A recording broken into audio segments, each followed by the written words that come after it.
एक कार्यक्रम के जो आयोजक है संयोजक अमित कुमार जी, आशा संयोजक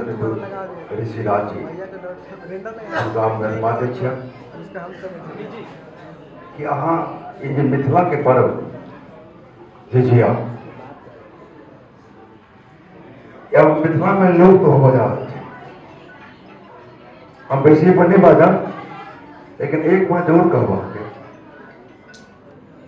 कि पहले अक्सर हमरा देखा आवे छल कोनो कार्यक्रम में दरभंगा में झिझिया कार्यक्रम हो तखनो हाल में राजपाल जी नहीं चला झिझिया वाला कार्यक्रम भेल, लेकिन धीरे धीरे ये विलुप्त हो रहा है और एकरा अहाँ प्रस्तुत कर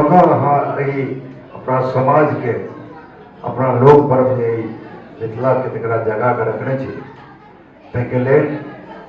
हम श्रोतागण के सेहो एहिमे कलाकार हमारा घर के जे बेटी है जिनका सेहो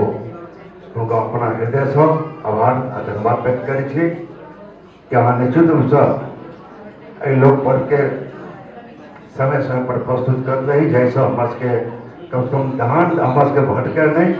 निश्चित रूप से झलक रहा अपना मिथिला में एतबे कह के अपने वाणी विराम दै छी। हमरा एक कार्यक्रम में आयल छथि हमरा सबक विधान पार्षद पूर्व विधान पार्षद संजय पासवान जी छथि और समस्त श्रोतागण के हम अपन तरफ से हृदय से आभार व्यक्त आ धन्यवाद दै छी अपने के बहुत बहुत धन्यवाद।